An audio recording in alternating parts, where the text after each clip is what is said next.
Musicaque, música da UFPE, traz para vocês o melhor da música produzida pelos alunos e professores da UFPE. Todas as semanas, nos mais diversos estilos, formações instrumentais e gêneros musicais, na Rádio Paulo Freire.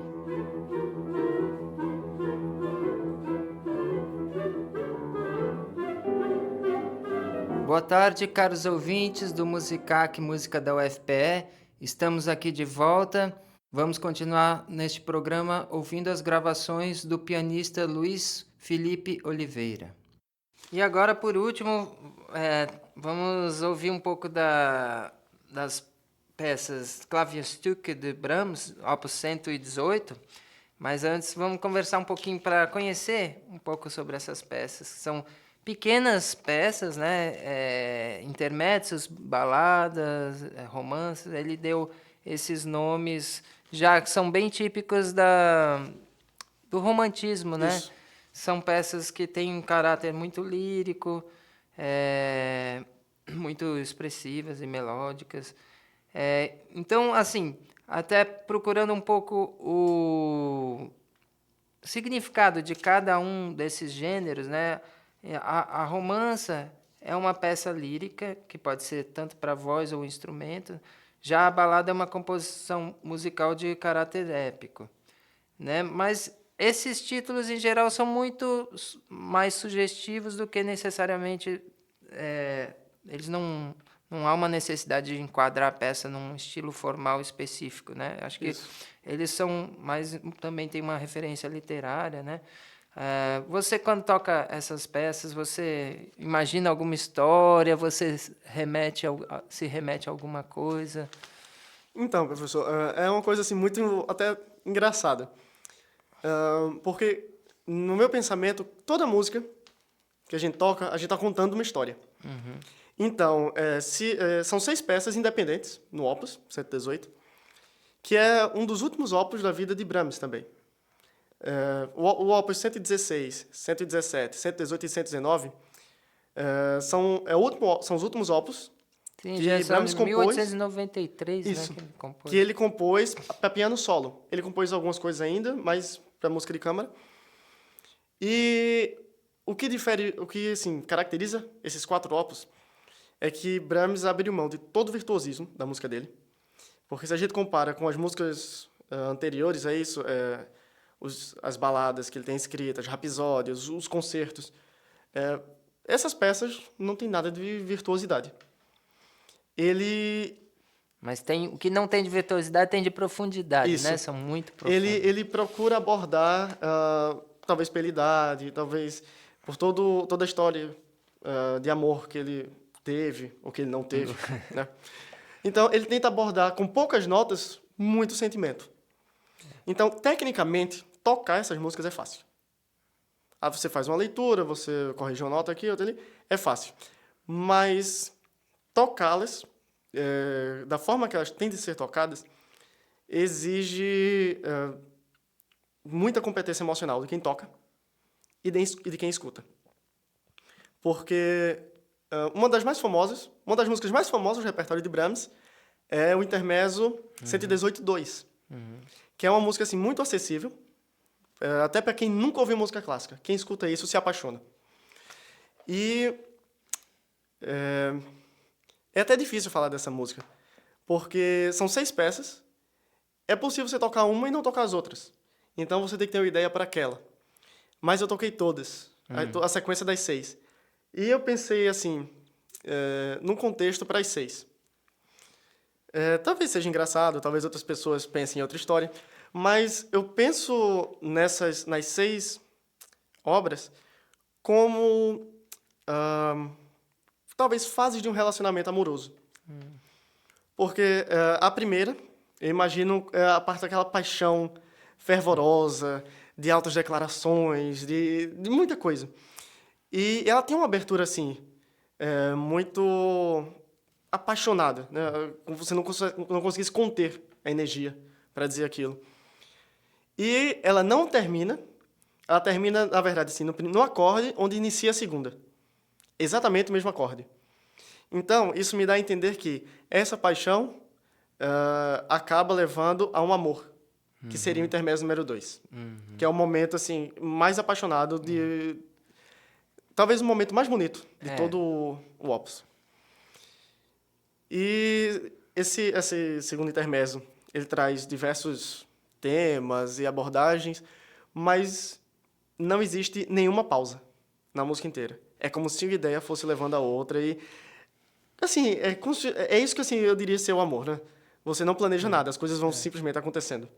Às vezes alegre, às vezes triste. Às vezes mais pesada, às vezes lembrança, mas sempre, nunca uma coisa pesada, nunca uma coisa que bota você para baixo, mas sempre uma coisa que você pode se sentir melancólico, mas se sentir bem com aquilo, né? Então, aí vem esse intermezzo. Que a terceira peça seria a balada, que é uma coisa assim muito mais enérgica. Ela inicia com coisa épica. Então, isso, na minha concepção, passamos pela parte de paixão, pela parte do amor. Então, assim, um casal, ele passa por diversas aventuras, por diversas histórias. Então, para mim, seria essa parte da balada. Seria essa parte de desbravar o mundo juntos, digamos assim. E essa balada tem 2 momentos muito importantes. O início, que é uma abertura bem enérgica, e a seção do meio, que é uma coisa muito lírica, uma coisa muito... E uma coisa muito interessante, o tema é sempre cantado em dueto, seja em sexta ou em terça. Isso. Então, isso para mim diz assim, são 2 pessoas que estão passando por aquilo juntas. E então, sempre tem isso, de 2 pessoas. Depois da balada vem um outro intermezzo, em Fá menor. E todo relacionamento amoroso tem seus momentos de crise. Que, sem dúvida, nesse opus é esse momento. É uma coisa agitada, uma coisa que não tem muito... Você não sabe para onde vai, você não sabe o que vai acontecer. Tem um pouco de ansiedade. Então, seria todos esses momentos de incerteza de um relacionamento. O quinto, que é o romance, seria um dos momentos, não também dos mais bonitos, mas dos mais importantes do opus. Porque, na minha concepção, seria o momento do casamento. Porque a parte rítmica da música me lembra como se fosse o andar de uma noiva ao entrar no altar. Então, e a música é uma música muito leve. Mas ela me passa um pouco de melancolia. Sério?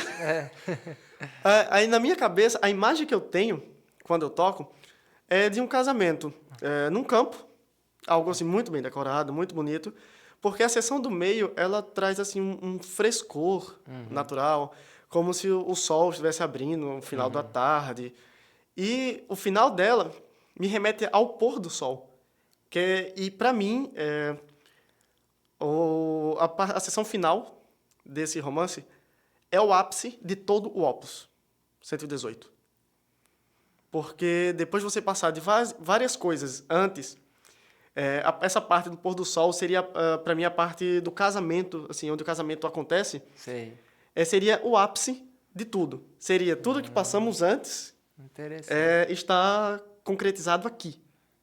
Então, esse, para mim, seria o ápice do opus inteiro. Dos 22 minutos de música, seria esse momento.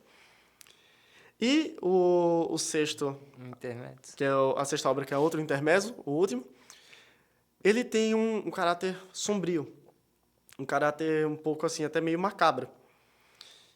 Isso abre assim, a imaginação para 2 coisas. Ou a morte. Ou a morte, até que a morte nos separe, ou um término do relacionamento. Porque, sendo sensato, tudo que tem um início pode chegar ao fim. Mas o que eu acho interessante desse intermezzo é que, até nele, ele começa com esse ar sombrio, com arpejos diminutos. Ele tem uma seção do meio que é para cima, que é enérgica, como se fosse assim, são lembranças do que passamos. Ele me lembra muito a balada, ritmicamente falando. Então, seria assim, como se fossem lembranças daquelas viagens, do que conhecemos juntos. Mas ele acaba triste ainda, porque é um término. Seja pelo término do relacionamento, ou seja pelo até que a morte nos separe. Então vamos ouvir.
Acabamos de ouvir as 3 primeiras peças do Opus 118 de Brahms, que foi o intermezzo em Lá menor, intermezzo em Lá maior e a balada em Sol menor. Iremos agora para um rápido intervalo e voltaremos com as próximas 3 peças.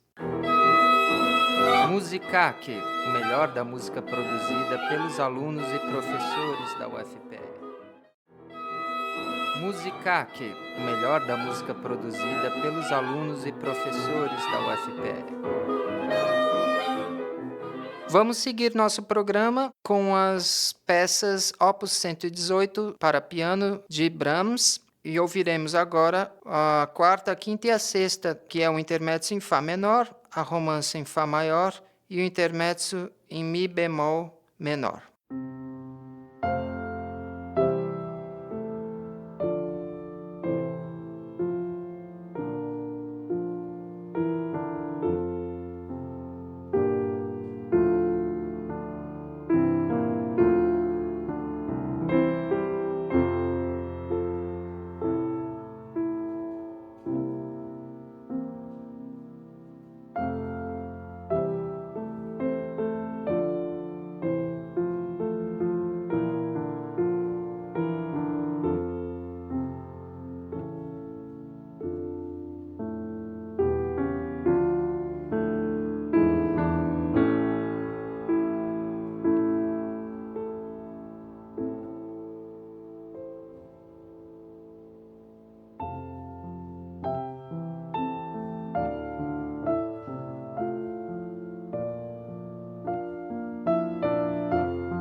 último, né, eu gostaria de saber um pouco como que é a sua rotina de estudos.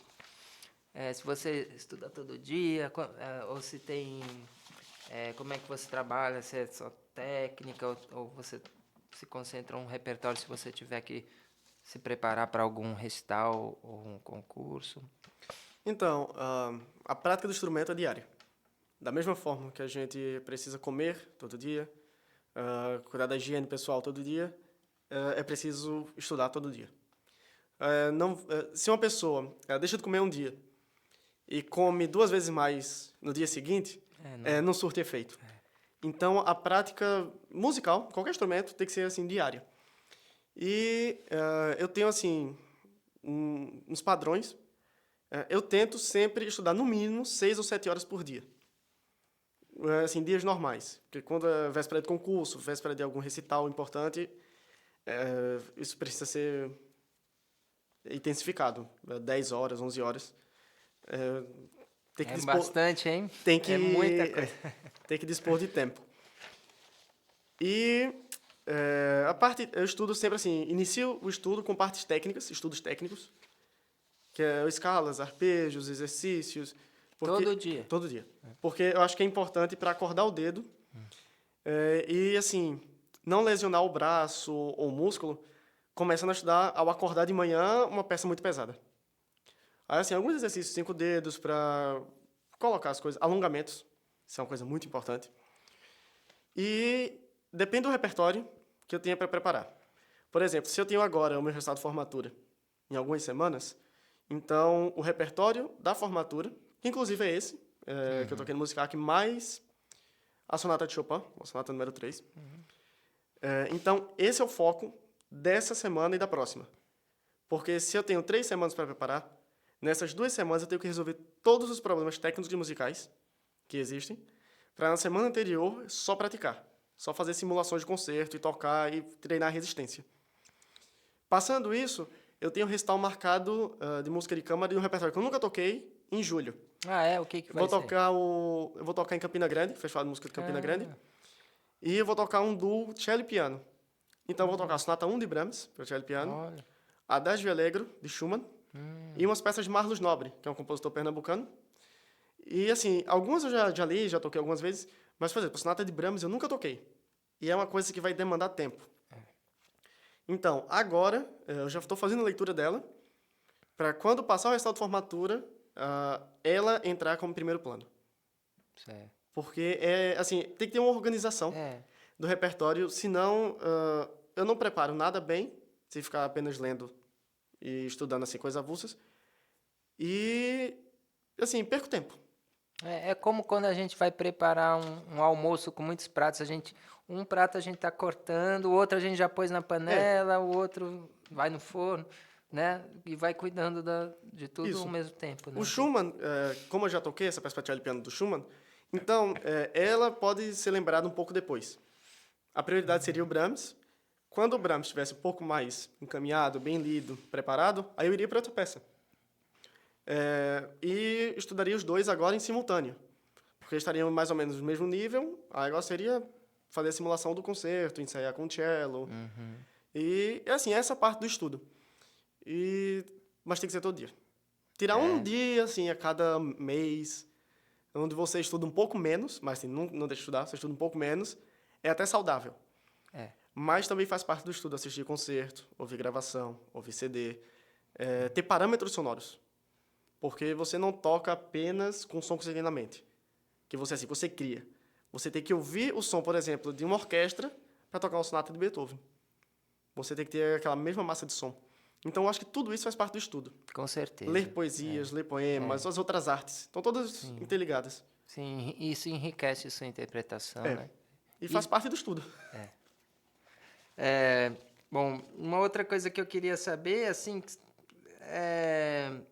o que você pretende no futuro, né? Você está se graduando agora, vai fazer um recital de formatura e depois pretende continuar seus estudos em outro país?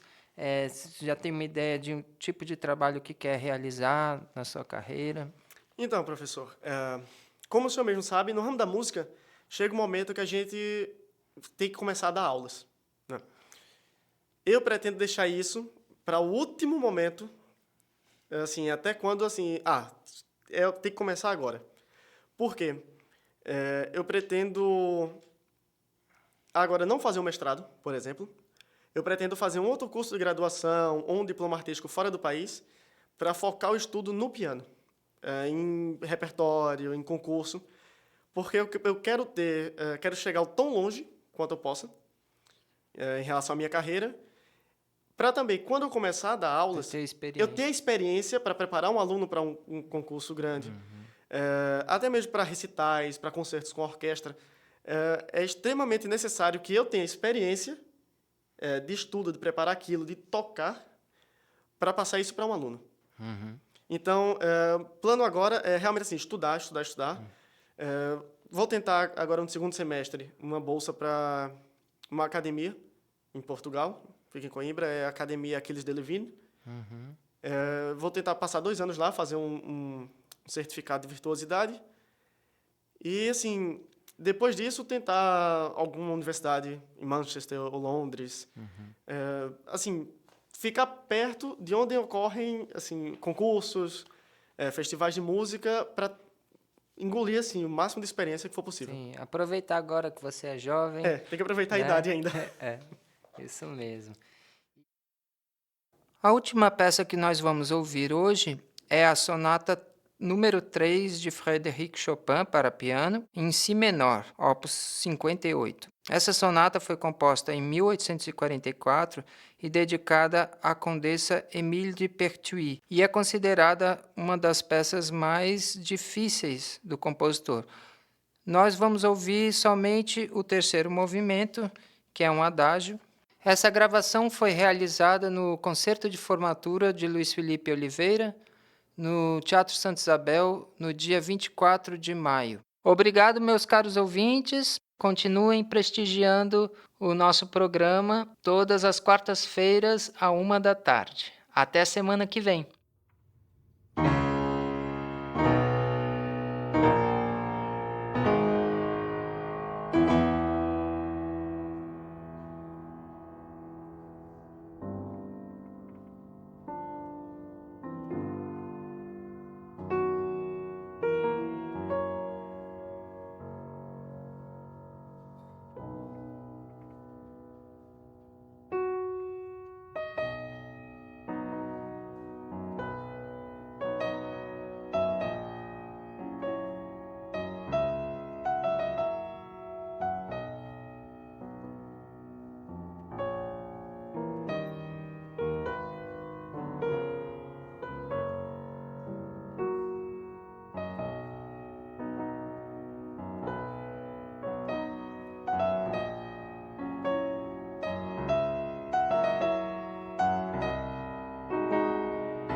Acabamos de apresentar Musicaque, música da UFPE, o melhor da música produzida pelos alunos e professores da UFPE. Todas as semanas, nos mais diversos estilos, formações instrumentais e gêneros musicais, na Rádio Paulo Freire.